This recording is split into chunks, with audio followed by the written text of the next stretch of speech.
Hey everyone, welcome back to M&MM IELTS. This is Manmohit. Now guys, in today's video, I am going to share with you some tips for the IELTS listening module, just so that you can make sure that you can get a perfect 9 bands out of 9 in your IELTS listening module. There are 40 questions in the exam.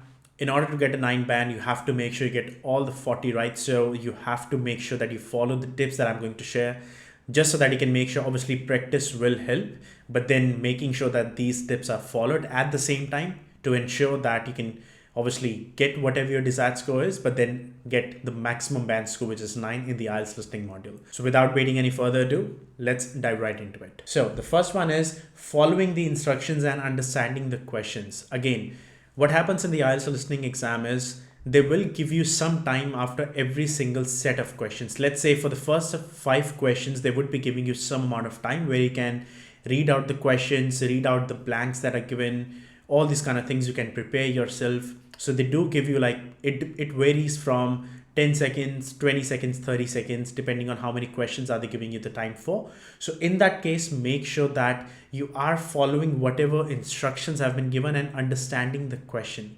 Sometimes the question statement may say, do not write more than 3 words. Or sometimes it may say, only write 1 word answer, right? Something like this. It's very important to follow those instructions, because let's say they say do not write more than 2 word answer, right? And when you hear that sentence or when you hear that audio, they did speak 3 words. So you did feel that there should be 3 word answer for that one. But as per the question, they do not want you to write more than 2 words. That means there is no way there could be a 3 word answer. Yes, there would be 2 words which are correct out of the given, which out of the 3 that you heard, but then you have to figure out which 2 words are the correct answers, because it can never be 3. The moment you put 3 word answer instead of 2, it is a straight 0. You do not get any partial marking or anything for that. Why? Because you did not follow the instructions of the questions. So that is very important.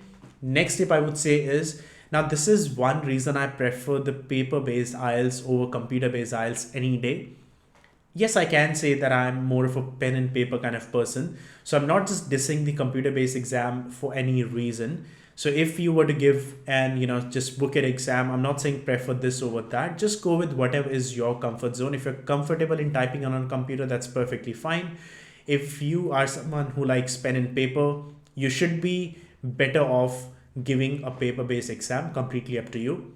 But one benefit that paper-based IELTS get over the computer-based IELTS is that for the listening exam, you do get additional 10 minutes after the complete listening exam to transfer your correct answers onto the answer sheet. So this is one thing that I can take up to my advantage. What I can do is, when I listen to the audios, you can take some rough notes on your question paper. You don't have to make sure you write it very neatly and all this kind of things. You don't have to do it. Why? You can even write the rough answers so that you can write them quickly. At the end of the listening exam, you would be still given 10 additional minutes to transfer your answers in the answer sheet, so transferring 40 answers in the answer sheet, it does not take that long, even if it feels like, 40 answers in 10 minutes, but you should not be taking that long. So during the audios being played, be quick with your answers, be quick in writing. Even if it's rough handwriting, it's not neat and clean, that's perfectly fine, because those are just rough answers. You do get those 10 minutes additional. Now this is not the case with the computer-based IELTS, so this is one thing that you will need to keep in your mind.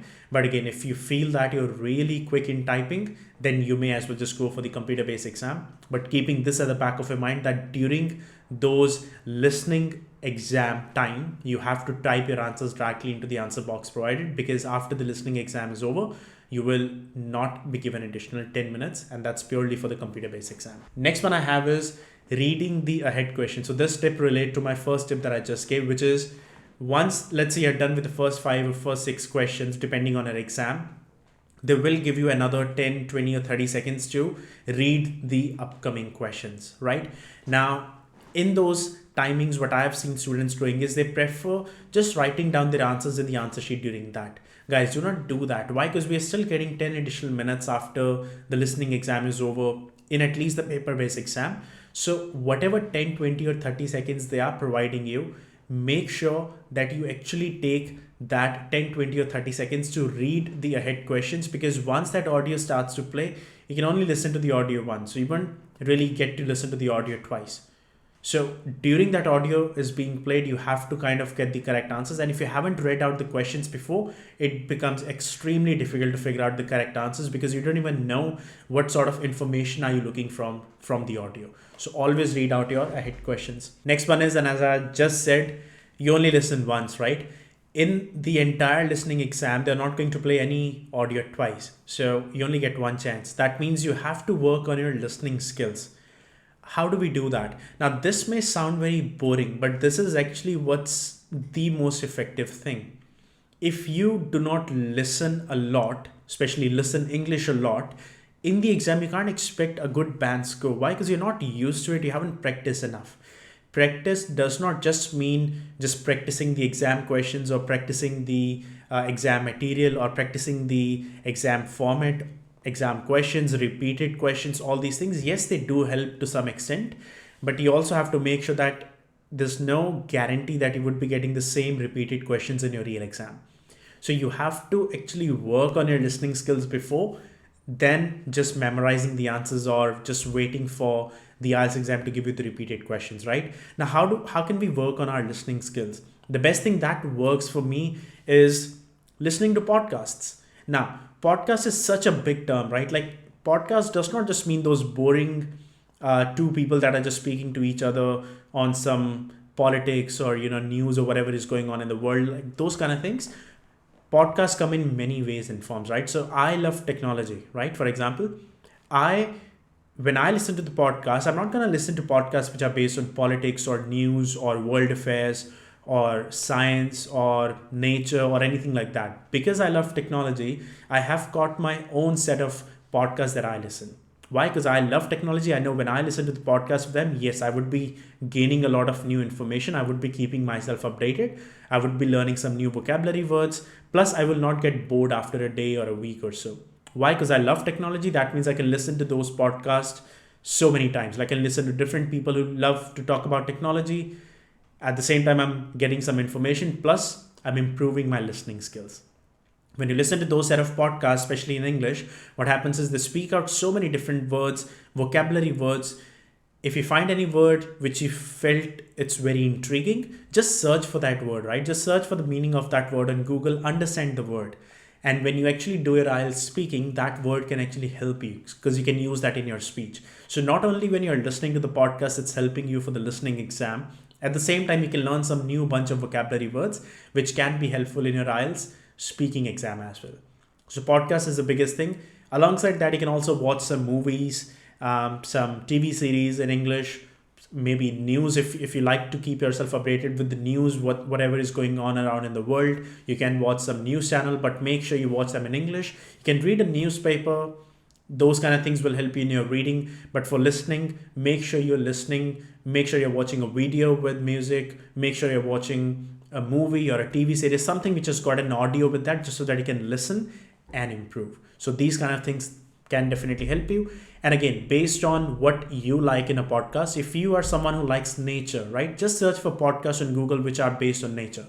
If you are someone who likes science or politics, just search for podcasts which are related to that field, just so that you can listen those ones instead of just the usual ones which are out there.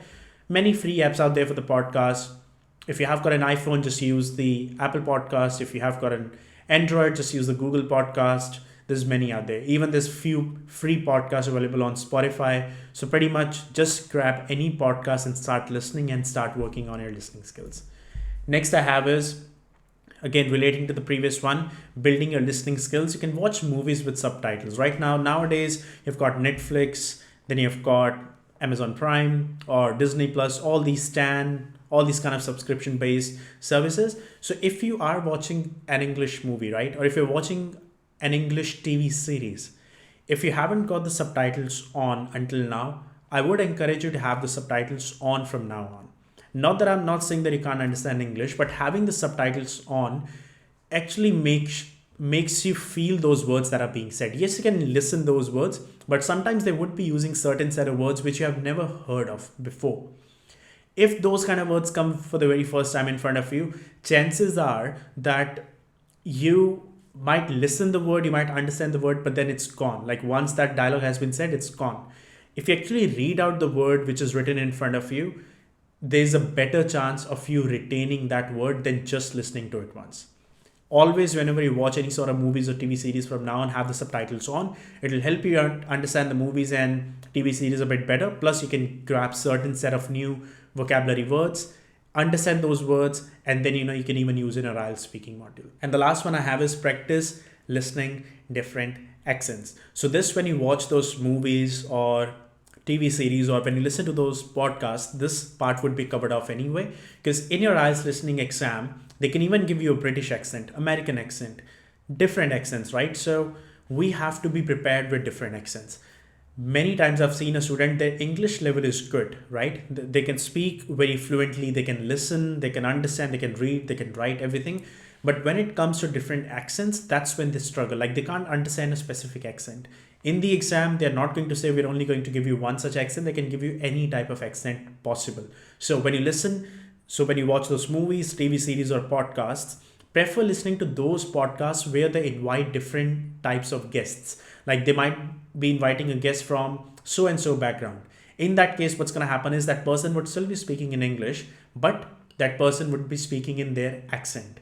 When you listen to so many of those podcasts, or when you watch so much of movies or TV series or all these kind of things, news, with people from different ethnicities speaking different accents in English, what happens with that is it enhances your listening skills. It just makes wide variety of words stick in your brain. For example, there might be a certain word which is said in a bit different way in different accents, right? So when you listen to the same word being said in different accents by different people, in the exam you will not struggle with different accents, because your brain is already used to listening and understanding those accents. Doesn't matter what ethnicity it is, you would be able to understand them very easily. But again, provided if you have actually put in the work by listening into these podcasts, movies, and TV series and all that stuff. Again, if you do not like podcasts, if you still find them boring, that's perfectly fine. You watch some movies, you watch some TV series. Or if you are a person who do not like, sitting in front of a couch, in front of a TV on a couch and then watching the movies and TV series, you're a person who is always on the go, prefer listening to some audiobooks or some podcasts. Like, whatever is your comfort zone, prefer doing that, but then actually putting in the work. I hope these tips were helpful. If you have got any sort of questions, like we say, always make sure you leave them down in the comment section below.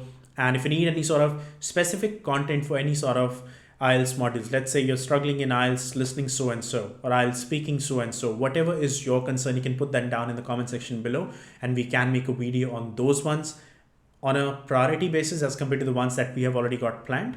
So if you haven't already, do consider subscribing, just so that whenever those new videos are up, you do get notified about them. All the best, guys. If you have got your exams coming soon, we would be coming up with so many videos every single week after this. God bless all of you. Stay safe wherever you are, and I'll see you all in the next one.